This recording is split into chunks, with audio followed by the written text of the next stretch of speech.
abatwara abanye uyu yitwa Rutebuka muramuzi. This one is called the Rutebuka. I think many of you know him. Bagufatiye hariya They took him and arrested him. bamutwara bikomeye cyane tuzi kuko agiye gupfa. They arrested him hardly.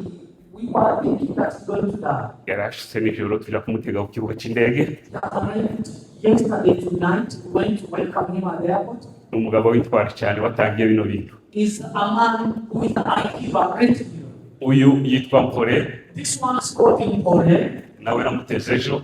I also welcomed him yesterday. Bamurashe amasasu ya machine gun atandatu mu maguru. He was shot by machine gun 6 bullets. Ariko aracyahagaze. But he's still standing strong. Aba bantu nitwara These are the heroes. mu bakameramushi. These are our heroes.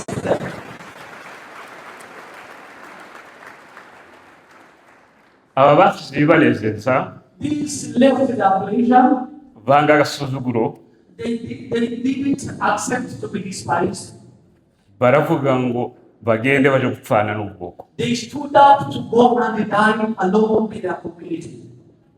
Musukuri kuri je n'abagaciro gakomeye cyane. Truly, these are the men of great value to me. Kubera tudafite amagambo menshi cyane Because we don't have so many things to speak. ndavuga ku ntwari. I'm going to speak about our hero. Ubundi intwari ni iki? What is a hero? Intwari ni umuntu ukurikirana ibyo yiyemeje, A hero is the person who pursues what he is determined for, ibyo yiyemeje kugeraho what he was determined for, bikamuviramo igikorwa cy'ikirenga and it becomes an tremendous job for him, gifitiye abantu benshi akamaro, which has the importance and the benefit to many people. akabikora mu kwihangana And he does it with perseverance ndetse no mu bwitange buhebuje. and also great determination and commitment. Ubundi ubutwari A hero ni indangagaciro ikomeye cyane is one of the great values of a person, iva ku bushobozi which comes out of the great ability bwo guhangana n'ubwoba. of facing the fear. Kandi ubutwari And also being a hero, ntibureba gusa intambara, it's not just there because of war, ahubwo bireba ibikorwa by'ubutwari but it does the work of hero. bifitiye abandi akamaro. It does the activities of a hero which is beneficial to some other people. Uwo muntu akiyima ibye kugira ngo abandi babone ubuzima. Then that person does not see his own interest, but he sees the interest of others. Urugero rw'ubwo butwari For example, of that kind of work of hero, twovuga nka mama Mapendo. we can speak about our Mama Mapendo. Niwe mu mama wampamagaraga bwa mbere turetse muri iriya misozi. She is the woman who could make a phone call when I was there. Afite uruhuha rwacu With a brain, was anxious. akarara yicaye ashakisha uburyo tubaho. She wasn't sleeping because of how she was looking for how we can live. Hamwe na mama Anastasia muri Amerika, Along with another woman called Anastasia in US. abo nabo ni intwari ni mwakomera amashyi. That the heroine can give another approach to them. Ubundi ubutwari Being a hero, ni indangagaciro it is the value zidahungabana which can never be shaken and waived, kandi n'ubushobozi bwo kuvuga ukuri. and the ability to speak the truth. Nubwo biba bimeze gutyo, Even though it is like that, uwo muntu arahagarara that person is truly agahagarara strong. ku kuri. He can stand strong to defend the Nubwo truth. abarwanywa n'abantu bafite imbaraga zikomeye, Even though he's fighting with the people with great powers, ariko ahagarara mu kuri but he stands to defend the truth. kugeza ageze ku ntego Up to reach to the core, cyangwa kuri icyo gikorwa cy'ikirenga gifitiye abandi akamaro. or to the great work that he is determined for. ndishimye cyane kubona rino teraniro. I'm so glad to see this congregation of gathering. Ibi binyeretse ko muri Kenya mwese muri abarwanashyaka. This shows me that here in Kenya, also the people are the hero people. Ntaratangira kuvuga ubutwari bw'intwari yacu y'ikirenga General Michel Makanika. Before I start speaking about the tremendous job of our hero Makanika, ndashimira ubuyobozi bwa Siberika muri Kenya. I want to be grateful to the leadership of Siberika in Kenya. Urangajwe imbere na Chairman Eric Gategeko. Led by Chairman Eric Gategeko. Uyu ni umugabo dukorana ijoro n'amanywa. This is a man who will serve together day and night. Ntabwo aryama ijoro n'amanywa turimo dukurikirana iby'ubwoko bwacu kugira ngo bubone amahoro. He doesn't sleep or cease to continue pursue how our people can get saved. Mu myaka dukorana nawe tuza tugenda amajoro n'amanywa. In the many years we've been serving together work day and night. Nta nenge nimwe ndamubonamo na komite yose bakorana ya Siberika hano muri Kenya n'abarwanashyaka. And I'm seeing him as a great man. Mu by'ukuri abantu nk'aba bose baba bari mu gikorwa cy'ubutwari. So people like these who are doing the work for the sake of our community. Mureke tuba tubashimira bakiriho. Let us always give praises to them as they still are living. Twagize ibyago bikomeye ubwoko bwacu. We face so many troubles. Dupfusha abantu. We lost our people. Dukomerekesha abandi. We have wounded others. Kubu mwobona abantu tumaze gukomerekesha. Up to today, we have so many people. Na magana na magana. There are hundreds and hundreds of people. Ariko umusore washitanga bamuciye bamurasha amaguru yombe bamuca mu kuguru kumwe bashaka kumuca mu kundi. One was shot 2 legs and one leg was amputated. Abantu barahagurutse. People stood up. Abamama bari muri Canada, Australia. The women were in Australia. N'abandi hirya no hino. And others were elsewhere. Batanze ibihumbi 8 by'amadolari. They stood up and offered $8,000 kugira ngo uwo musore avurwe. so that that man can be treated. N'ubu turacyafite abandi barashwe mu mitwe. Up to now, we still have others who have been wounded. Barashwe ingingo zikomeye batobasha kuvurirwa muri ibi bihugu. They have been wounded in the parts of the body that they can never be treated. Ariko umuntu wese wahagurutse akagira icyo akora ku isi. But everyone who stood up so that he may give something in order to give treatment to these guys, Imana imuha umugisha. may God bless you. Umuntu wese uzugira icyo akora Everyone who does something atitaye ku magambo y'abantu babi banga ubwoko bwacu bafite, without caring the bad speeches of our enemies, uwo ni uw'agaciro gakomeye cyane. that person is of a great value to us.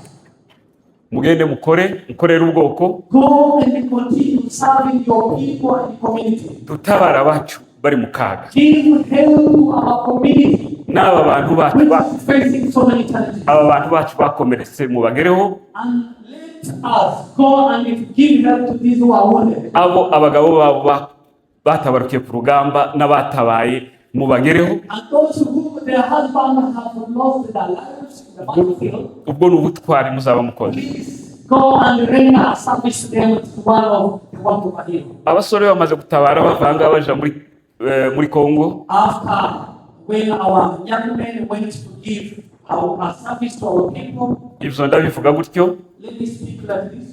ndabizi kuko birazwi, It is known by everybody.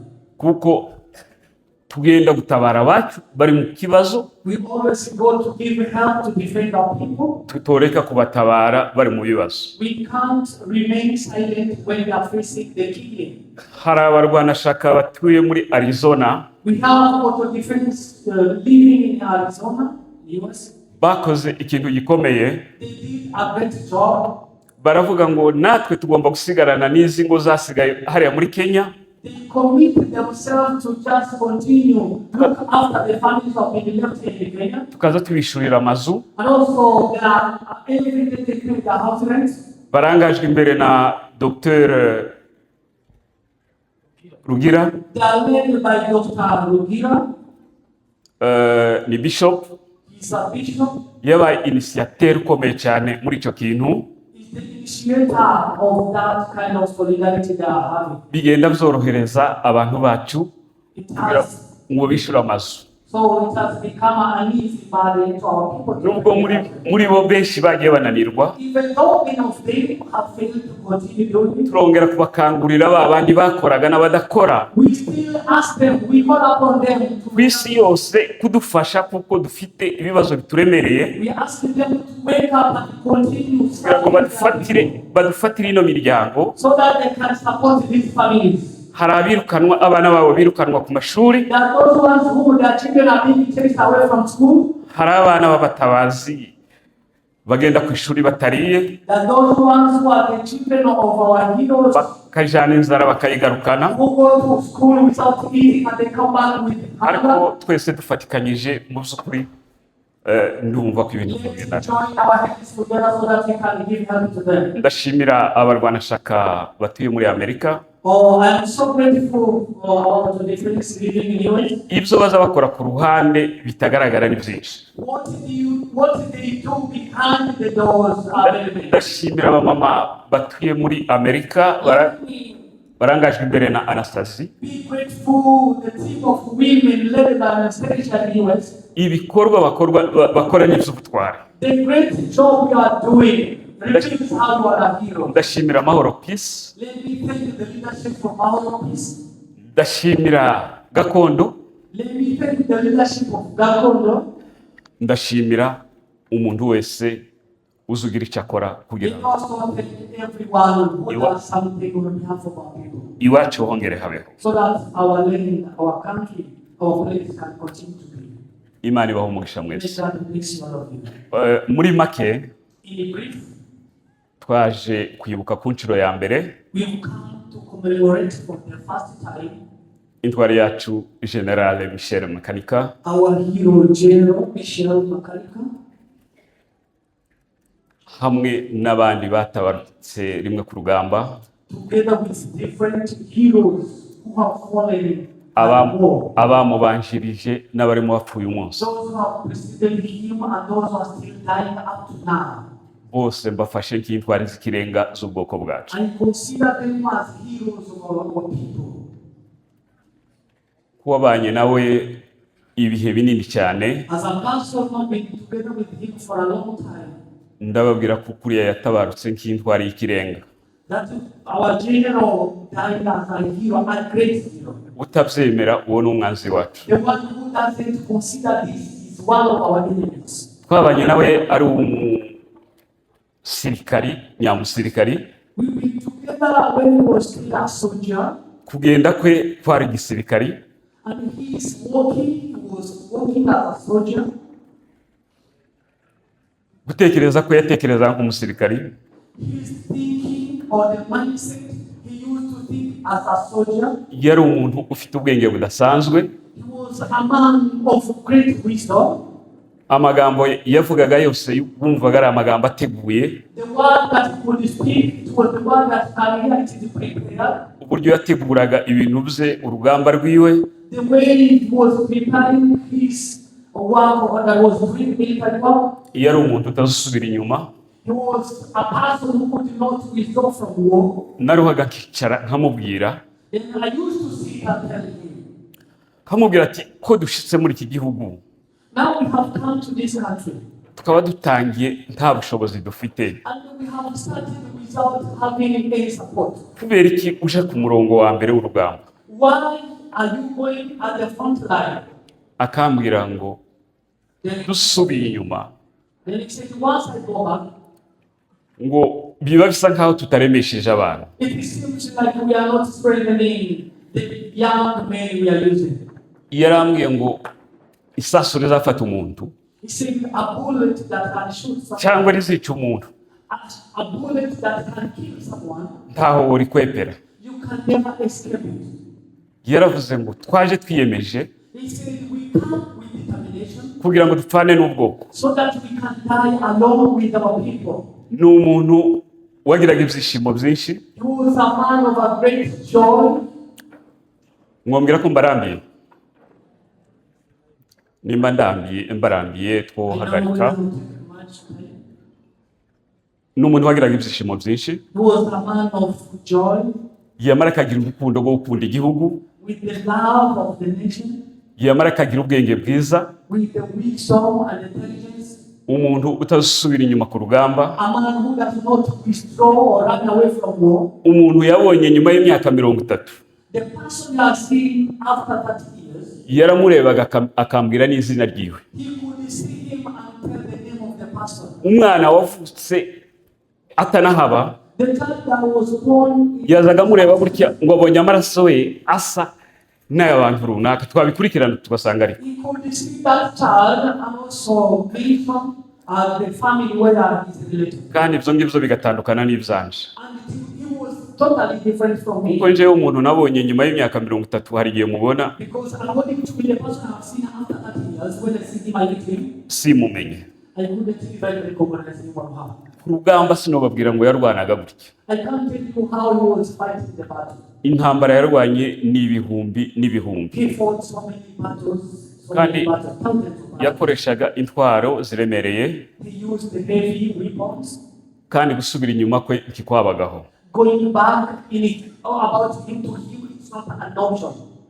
Kuri ubwo Now, icyo abantu baba bakeneye hano, what we want now today, muba mukeneye ngo tubabwire ngo yarwanye kuri uriya musozi ngo agira gutya na gutya na many gutya, people expect us now to tell them the word about us. ariko dusubiye inyuma, When we try to remember, umuntu wari utuye Walikale the person who lived in Walikale place, yarambwiye ngo yarariraga ijoro n'amanywa yumvise ko iwacu hasenyutse. he told me that our hero, he could not sleep, he could not cease to remember our people who are facing the challenges. Namwe se muri aha ngaha hari igihe muza mwumva iwacu hashize mukarira.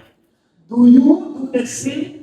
Do you cry for your people are being killed? Buri muntu wese abyibaza. So let everybody examine himself. Yavuye Walikale ajya Kinshasa, He left Walikale and he went to Kinshasa. ni ibirometero 2000, It is 2,000 kilometers. ariko kugira ngo aje mu Minembwe But for him to travel and go to Minembwe, yanyuze mu bihugu 4 kugira ngo agere mu Minembwe. it took him to pass through 4 countries so that he can reach to Minembwe.